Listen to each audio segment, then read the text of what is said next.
Barack Obama has planted the seeds, in my view, for World War III. Now, they're already there, but he's moved it along. I honestly believe that the next massive conflagration, war, will now be in the Middle East.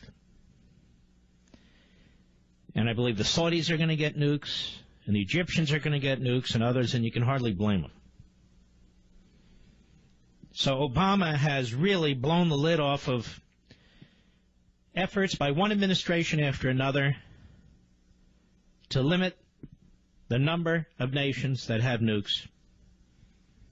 And now Obama has opened that lid, and I don't know if there's any way to shut it.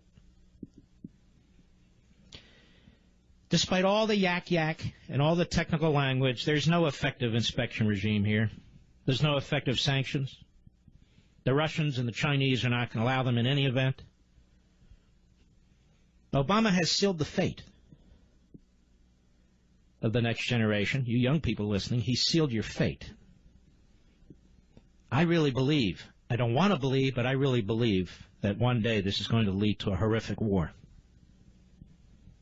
You've got this Islamic Nazi regime, death to America, death to Israel,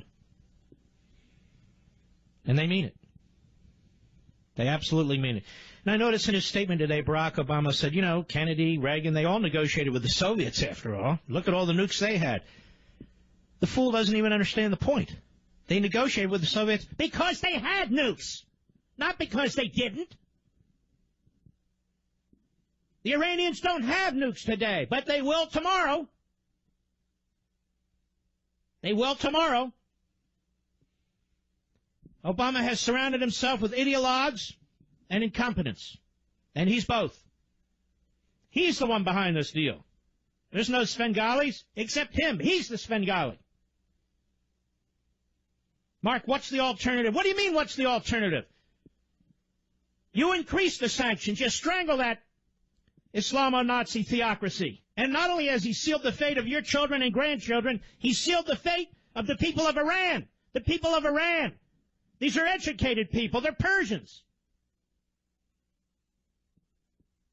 Did he seal the fate of Israel? He may well have. He may well have. Israel has to make a decision one day whether to attack Iran. If it attacks Iran, it violates this very agreement.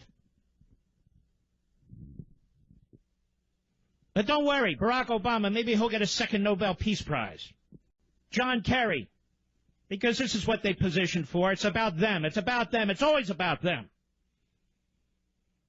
As I've said over the months, as I said over the years, this guy is all about his legacy. He's all about what's written about him. He's the first this, he's the first that. And listen to the idiot media out there. It's historic. This is landmark. What's historic and landmark? Surrender? Arming up the Islamo-Nazis? This is Munich. This is the 1930s. Meanwhile, here at home, while he's arming up the Islamo-Nazis with nukes, he wants to attack the Second Amendment, nationalize our police force, open our borders. Damn fool. And he is a damn fool. But he's not the only damn fool, and we got 3 hours, and we're going to go through this. You will remember, I was leading the clarion call against the Republicans in the Senate and the House, but especially the Senate, surrendering the treaty power of the Constitution. They have surrendered every damn part of the Constitution to this imperial despot. The Constitution. Article 2, Section 2, Clause 2. How about that? Article 2, Section 2, Clause 2. The President shall have power bind with the advice and consent of the Senate to make treaties provided 2/3 of the senators present concur. Well, apparently this was too much for Obama to take, and apparently it was too much for the Republicans to take. They can't stop this deal.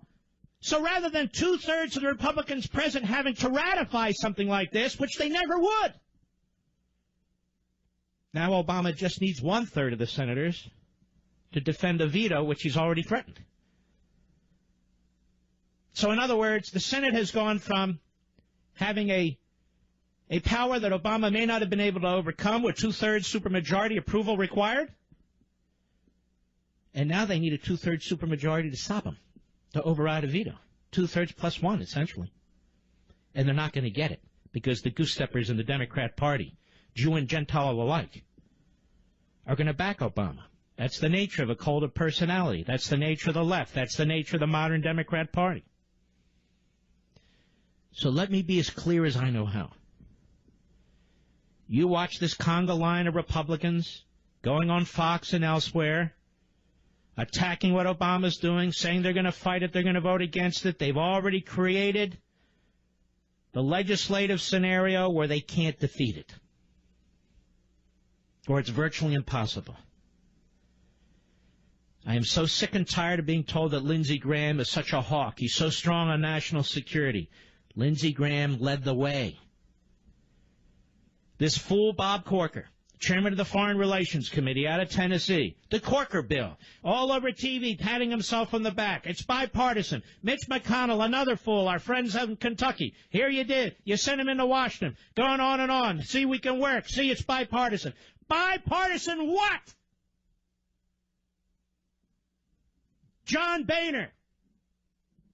From what I know, he says this is a bad deal. If it's a bad deal, we'll fight it. John Boehner delivered the Republicans for Barack Obama. He does it every time, whether it's trade, whether it's the debt ceiling, whether it's amnesty, whether it's Obamacare. He delivers for Obama every damn time. And then Obama says,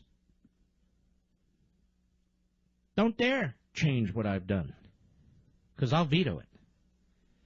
Because Obama knows he has all the cards now. You should hear the weasel arguments I get in emails and phone calls from United States senators who I don't even want to talk to. Because they have now made this world a much more dangerous place, and they have now put your children in grave peril. This is no joke. The Iranians have ICBMs, intercontinental ballistic missiles. The Iranians have satellites. I'm going to read something to you later from the National Assessment on the Intelligence Review.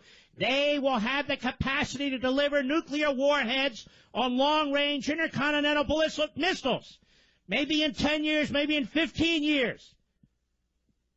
But they will have the capacity. And once they nuke up, how do we take them out? John Kerry says, what's the alternative, war? You damn fool! What's the alternative, a Holocaust? A nuclear holocaust. We have, incredibly, the most pathetic political so-called leaders this nation has ever had gathered at one time, in both parties. We have a president of the United States who pats himself on the back for making deals with genocidal regimes, whether it's Cuba, whether it's Iran, while he attacks a country that is populated by Jews, including Holocaust survivors, while he sells out his own country, time and time and time again, sells out his own country, whether it's immigration,